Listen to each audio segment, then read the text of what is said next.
So continuing to work my way up, now that the carriage bolts are out, I want to pull off the supports, the studs for the rear bumper and the license plate, and I'm also going to pull the doors. I'm kind of starting from the bottom, working my way up, and so to get these things off here, I'm going to want to undo the lights and get the lights out of the way, and then that makes it easier to get to the hinges for the doors. And so what I'm going to do first is I'm going to take the lights out, and then we'll get the wiring out of the way. Then we can get these things off, and then we'll tackle the doors.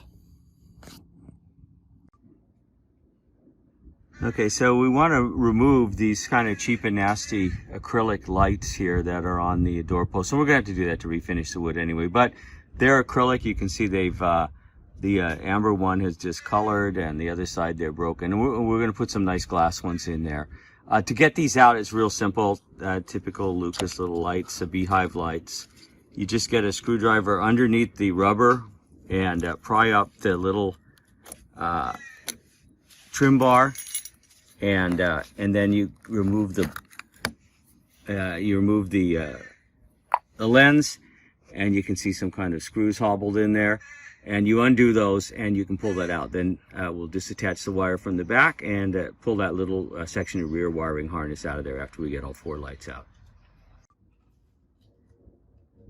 Once you have the little screws out, it's real simple. You just pull this forward, and you can undo the the connections. Now, hopefully everything's wired correctly, but use your wiring diagram, and the wires are in really good shape in the car. So it should be no problem to rewire this correctly. So we're going to take all 4 of these lights off, and eventually we'll pull the reflector as well. It comes off the same way. You pry under the rubber, and then there's one screw, and you just undo that, and off it comes. So we're going to get those out of our hair, and then eventually we're going to get the doors off too. And this just gives us a lot easier access to the nuts that hold the door hinges on. Okay, so all the lights and the reflector are off, and you can see that beautiful golden color of the wood. Love to be able to bring this wood back to that color. And wood's pretty good, so I think we have a good shot at making it look really nice. But anyway, the lights are out. That means that the wiring harness is loose, and we can get those bumper studs out of there and pull the doors easily, because we can get to all the nuts really easily now. Okay, so we're getting ready to pull the doors, and all the nuts on the hinges are pretty loose, so they're going to come off pretty quick. But you've also got to take off the door catch stay, and I'm actually going to be replacing this this interior waist rail, because it's actually installed upside down. It's the wrong side, so we've got a new one coming in. You can see the cut at the back. It was just, I don't know what the hell happened there. But anyway, we're going to take this off, and since I'm going to pull the waist rail and replace it anyway, I'm going to take it off right here, and then we just undo those. Right now they're ready to finger undo the nuts on the door hinge, and we'll take this door off. Okay, so that door came away with no problem at all, and there it is. We're going to be replacing a lot of wood on these doors, and the thing is, the hinges are kind of right and left. They're not asymmetrical, and so we want to keep them in the right position, so when we go to put everything back together, we have the right hinge in the right place. So leaving them on the door, leaving the door stay on the back of the door, and we don't want to break the glass, so we're going to put this away carefully, and we'll work on it later. We're going to pull off the aluminum panels that are down there and strip the nasty contact paper, and those will be painted body color as well. But there's obviously work that's going to need to be done on these doors.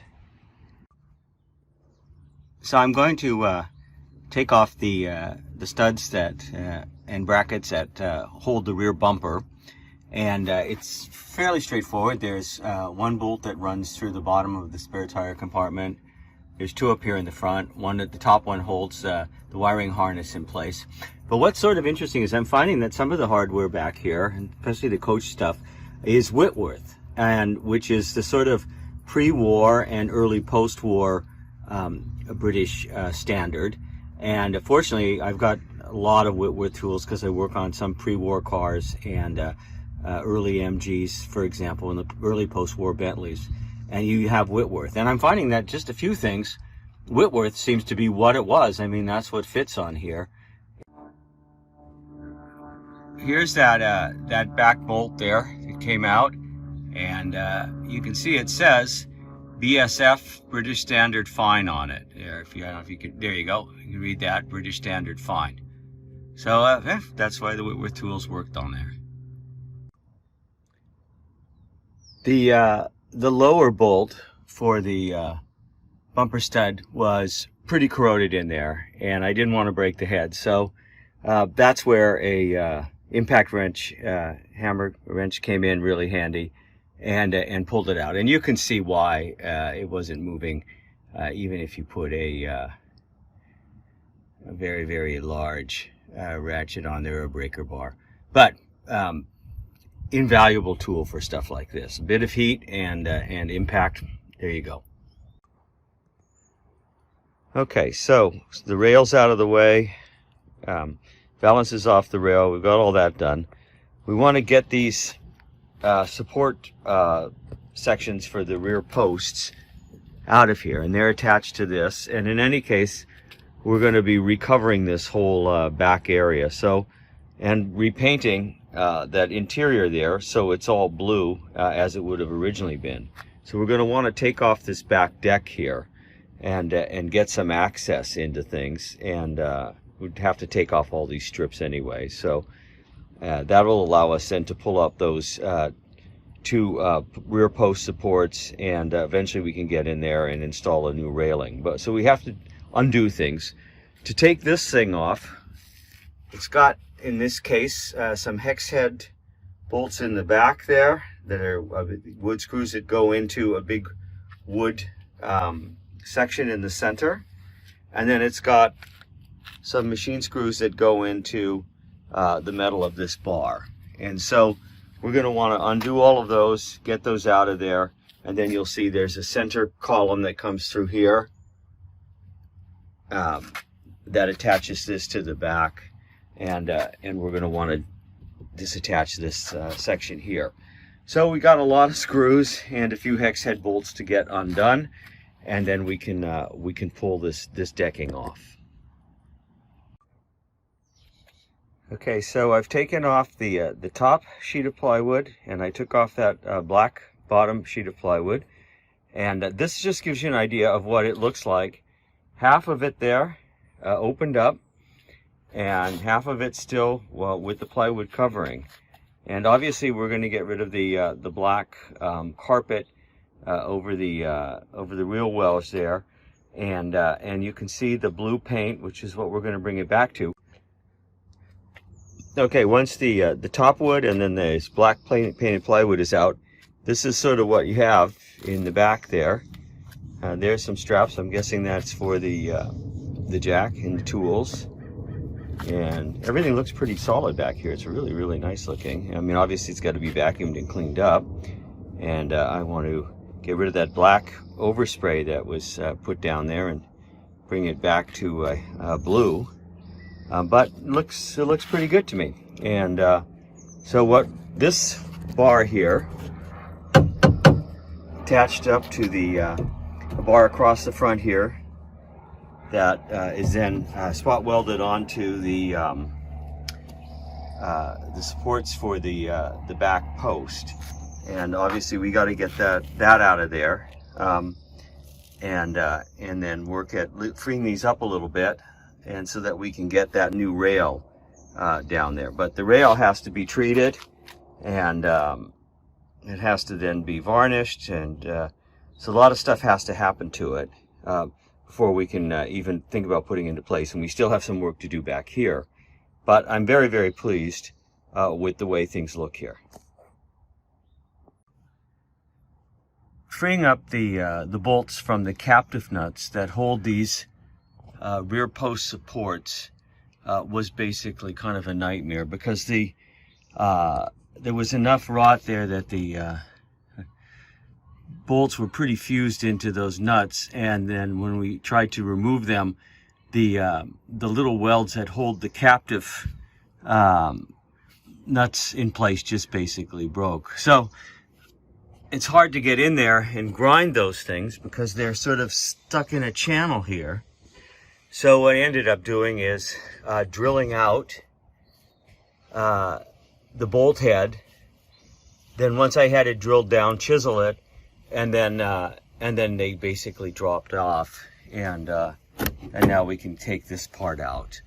But not a lot of fun, and worth the money for really good bits if you're going to have to do this. Well, after drilling out those the 4 bolt heads there that the captive nut cages had all broken free on, the back rear post support came out pretty well, and you can see it right there. Both of the rear posts are in good shape. That center section runs forward from the center of the rear post supports to that piece of wood up there, and that kind of holds it, and it forms the sort of base for the rear decking over the spare tire compartment. What was nice is once we got it off, things look pretty clean down there, and you see the original paint, no big rust issues, nothing like that. So very, very clean rear end. So we've got more work to do because we've got to free up these 2 rear posts so we can get that new rear rail back in there. But right now going well. But having to drill out those 4 bolts heads at the bottom because the captive nut cages had come free, that wasn't the greatest thing in the world, but it wasn't that bad of a job. And now we're getting things where we want to go. And again, paint that, get the surface rust off, etch primer on there, put a fill primer, put some undercoating because they sprayed right over the undercoating. That's the factory finish. And we'll get that back to the blue factory finish, which you can see in there. So I've been busy with some other projects, but back to the little Morris Minor here, and I get access and clean up the back and strip it down and primer it. I want to get rid of this little wooden bar here that holds the plywood for the rear luggage deck up. And of course it's in good shape, but we'll refinish it in the black. I think this is the correct finish. And it's held on very simply by wood screws at the back, and there's just 4 of them. So that'll come out pretty easily, and then we'll continue working. I'm going to pull the rear seat bottom out here. Of course it's folded up against the front seats. And there's 2 things here that I want to remove. One is I'll get the seat out, and you've got these hinges here. And so you only have to undo 3 wood screws on each side and then pull the seat out. And then there's a wooden bar underneath that I want to get out of there as well, so I can again paint all the metalwork back here. So we're going to have at it with these and get these guys out and then remove the seat. Okay, here's the rear seat bottom out, and there you can see now there's a little wooden strip that was fastened to. That's been had the carpet glued to it, so I've got to get the carpet off there, and then we'll pull that up as well. But I mean, it looks pretty clean back there. You know, it's interesting. This is the lime flower color. This would be the original color that went with teal blue.